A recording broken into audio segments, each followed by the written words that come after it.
16 साल की उम्र में आजादी की लड़ाई लड़ी और 26 की उम्र में संसद पहुंच गई। फिर इतिहास ने उसे भुला दिया। कभी उनको बिहार की बेबी ऑफ द हाउस और glamour of the Indian parliament कहा गया। वह नायिका जिसने खूबसूरती, बुद्धि और साहस से संसद को रोशन किया। एक ऐसी कहानी जो स्वतंत्रता संग्राम से शुरू होकर संसद के गलियारों तक जाती है और फिर राजनीतिक उलटफेरों में खो जाती है। न्यूयॉर्क टाइम्स ने 5 मार्च 1971 के अंक में उनकी आवाज को शहद शरीखी बताया।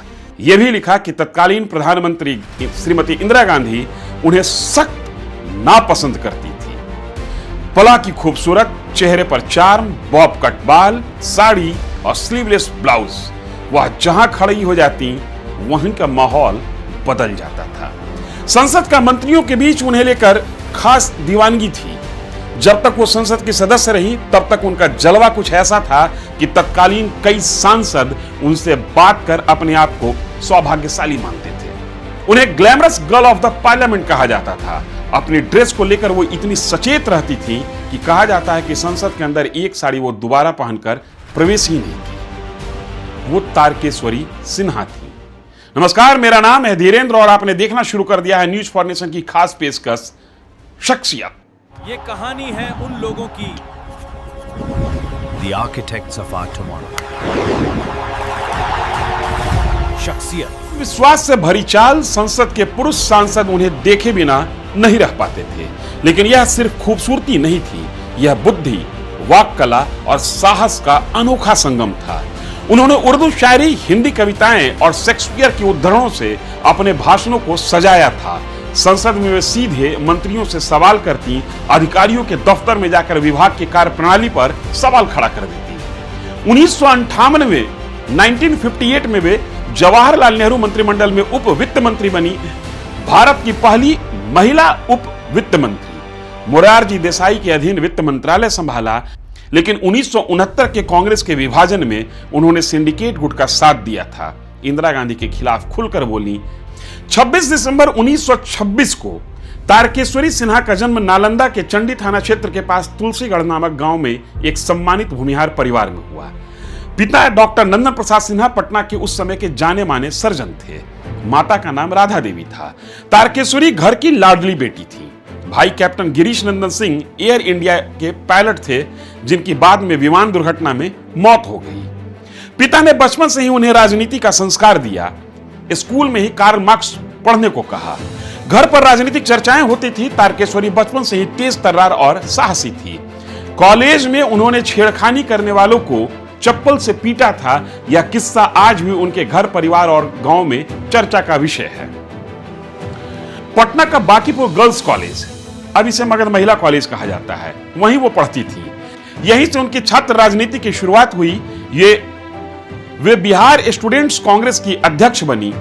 उच्च शिक्षा के लिए लंदन का रुख किया और लंदन स्कूल ऑफ इकोनॉमिक्स से अर्थशास्त्र में एमएससी की डिग्री हासिल की। लंदन की शिक्षा ने उन्हें वैश्विक नजरिया दिया। शादी छपरा के एक प्रतिष्ठित भूमिहार परिवार में हुई। पति निधि देव एन वकील थे और बिहार सरकार का केस लड़ते थे। पारिवारिक जिंदगी में तारकेश्वरी सिन्हा को 2 बेटे और बेटियां हुई। तारकेश्वरी के पिता को लगा कि अब उनकी बेटी राजनीति को भूलकर घर में मन लगाएगी। पति के साथ वो कोलकाता की शानदार पैतृक हवेली में रहेगी, लेकिन राजनीति से दूर रहना उनका शगल नहीं था। तारकेश्वरी का जन्म घर परिवार के लिए हुआ ही नहीं था।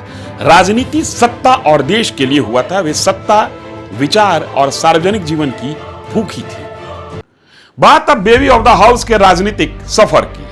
बात 1942 की है। पूरे देश में गांधी जी के कहने पर भारत छोड़ो आंदोलन की शुरुआत हो चुकी थी। तारकेश्वरी सिन्हा महज 16 साल की थी।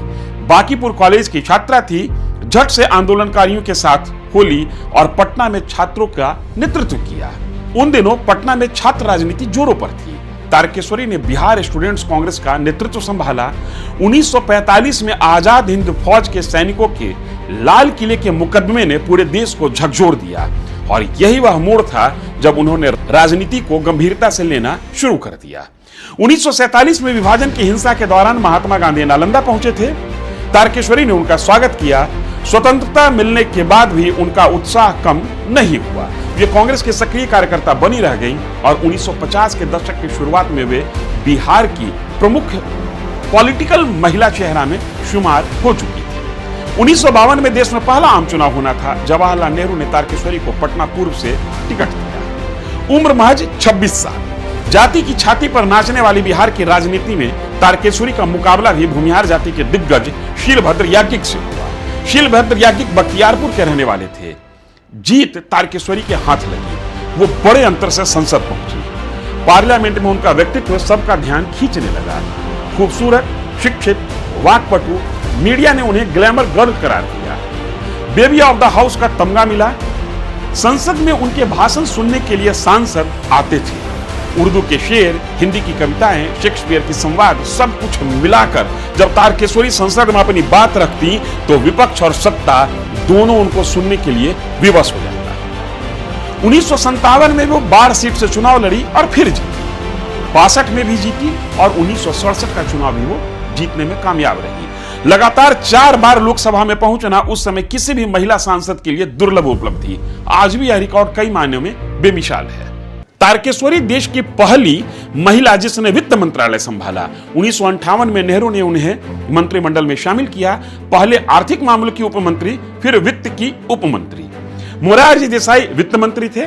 अर्थशास्त्र की छात्र रही श्रीमती तारकेश्वरी ने वित्त विभाग की बारीकियों को तेजी से समझा और बजट, कर नीति, आर्थिक मामलों में सक्रिय भूमिका निभाई। नेहरू उन्हें पसंद करते थे। उनकी बुद्धिमत्ता और साहस से प्रभावित थे। लेकिन यहीं से व्यक्तिगत अफवाहें भी शुरू हो गई। मोरारजी देसाई के साथ उनकी नजदीकी को लेकर मीडिया और राजनीतिक गलियारों में चर्चा होने लगी।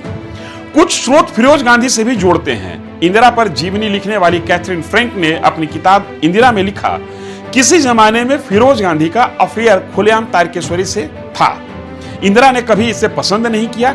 यही वजह थी कि जितना नापसंद एक जमाने में उन्होंने तारकेश्वरी को किया, उतना शायद ही किसी महिला को किया हो। कुछ लोग तो यहां तक कहते हैं कि तारकेश्वरी, फिरोज और इंदिरा तीनों एक त्रिकोण बन गए थे। फिरोज गांधी का सदन में सरकार के खिलाफ होना, इसके पीछे तारकेश्वरी एक बड़ी वजह है। दिल्ली में रासीना रोड पर प्रेस क्लब ऑफ इंडिया है। एक जमाने में वह फिरोज गांधी का सरकारी आवास था। तारकेश्वरी को वहां अक्सर देखा जाता था। एक बार रात में 9 बजे के करीब इंदिरा वहां आई और उन्होंने कमरे में किसी महिला के कपड़े देखे। इंदिरा का अंदाजा था कि ये कपड़े तारकेश्वरी के हैं। तारकेश्वरी के व्यक्तित्व की चमक इतनी थी कि हर रिश्ते पर सवाल उठने लगे। उस दौर के कुछ पीली पत्रकारिता, जिसको पीत पत्रकारिता कहते हैं, जैसे ब्लिट्ज में उनके ग्लैमरस व्यक्तित्व और नेहरू के साथ उनकी निकटता को लेकर कुछ अफवाहें जरूर उड़ी थी, लेकिन इन अटकलों को कोई प्रमाणिक आधार नहीं मिला। वक्त के साथ तारकेश्वरी का तेज भी घटना शुरू हुआ। शुरुआत 1969 से हुई। कांग्रेस में भारी फूट हो गई। कहते हैं कि तारकेश्वरी बदलते वक्त के साथ राजनीति की नब्ज टटोलने में नाकाम रही। इंदिरा में नाम सिंडिकेट, जिसमें कामराज, मोरारजी देसाई, निजलिंगप्पा आदि थे। तारकेश्वरी ने पुराने कांग्रेस गुट का साथ दिया।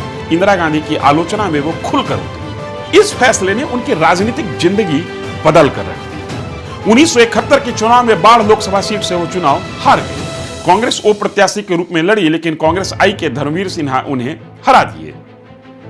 1972 के विधानसभा चुनाव भी लड़ी, यहां भी हार गई। 1977 का लोकसभा चुनाव जनता लहर में हार गई। 1978 के उपचुनाव में भी हार गई। वे बाद में इंदिरा कांग्रेस में लौटी, लेकिन पुराना जलवा नहीं रहा। राजनीति से धीरे धीरे संन्यास ले लिया।